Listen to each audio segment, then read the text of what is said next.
அடுத்த முக்கியமான question 7th question. Explain double displacement reactions with examples. ரொம்ப சிம்பிளாக இருக்கும். படித்து இந்த ஈக்குவேஷனை மனப்பாடம் பண்ணிட்டீங்கன்னு வச்சுக்கோங்க, நீங்கள் தான் மாசு.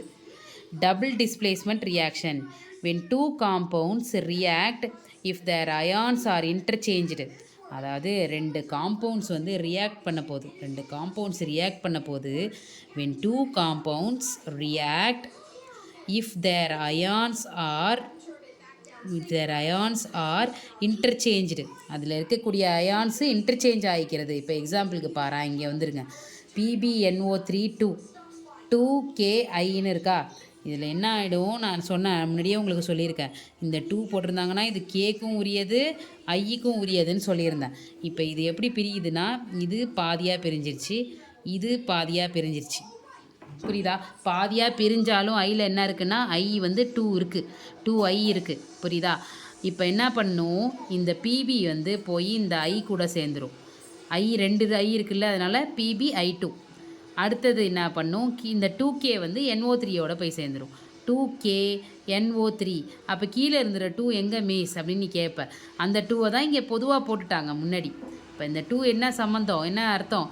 கேக்கும் பொருந்தும், NO3க்கும் பொருந்தும். புரியுதா? இப்படி தான் கெமிஸ்ட்ரியை நீங்கள் படிச்சுக்கணும். அடுத்த வருஷமும் நான் சொல்லித்தரது உங்களுக்கு எல்லாமே யூஸ் ஆகும். ஓகேவா? அடுத்தது இதை தான் இப்போ போய் நம்ம பார்க்க போகிறோம். இங்கே என்ன சொல்லியிருக்காங்கன்னு இப்போ படிங்க. வென் டூ காம்பவுண்ட்ஸ் ரியாக்ட், இந்த காம்பவுண்டும் ரியாக்ட் பண்ண போகுது. If their ions are interchange, இதில் இருக்கக்கூடிய PB அயான் அதுக்குள்ள இருக்கக்கூடிய ஐ கூட சேர்ந்துருச்சு. இதில் இருக்கிற கேன்ற அயான் இது கூட NO3யோட வந்து சேர்ந்துருச்சு. Then the reaction is called double displacement reaction. ரெண்டுமே இடம் மாறி இருக்கிறதுனால இது பேர் double displacement reaction. These are classified into 2 types. ரெண்டு விதமாக இதை வந்து பிரிச்சிருக்கிறாங்க. ஒன்று ப்ரிசிபிடேஷன் ரியாக்ஷன், இன்னொன்று நியூட்ரலைசேஷன் ரியாக்ஷன். ஓகேவா? ப்ரிசிபிடேஷன் ரியாக்ஷனுக்கு தான் நம்ம இப்போ படித்த எக்ஸாம்பிள். நியூட்ரலைசேஷன் ரியாக்ஷனுக்கு இப்போ இன்னொன்று சொல்கிறேன் பாருங்கள். Acid plus base equal to salt plus water. Acid plus base equal to salt plus water. இது ஒரு ஃபேமஸான கெமிஸ்ட்ரியில் இருக்கக்கூடிய ஃபேமஸான ஒரு ஈக்குவேஷன். மனப்பாடம் பண்ணிக்கோங்க. ஆசிட் ப்ளஸ் பேஸ் எப்படியாவது ஞாபகம் வச்சுக்கோ. AB equal to SW. AB equal to SW அப்படின்னு ஞாபகம் வச்சுக்கிட்டு, acid plus base salt plus water. ஆசிடுக்கு NaOHன்னு ஒன்று எடுத்திருக்காங்க, பேஸுக்கு HCl. இதை பாதியாக பிரி. இந்த Na வந்து சிஎலோட சேர்ந்தால் NaCl வந்துடும்.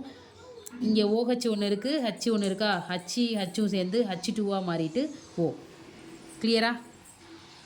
ஹோப் நீங்கள் வந்து அண்டர்ஸ்டாண்ட் பண்ணியிருப்பீங்கன்னு நம்புகிறேன். சின்சியராக படிங்க, வெற்றி நிச்சயம்.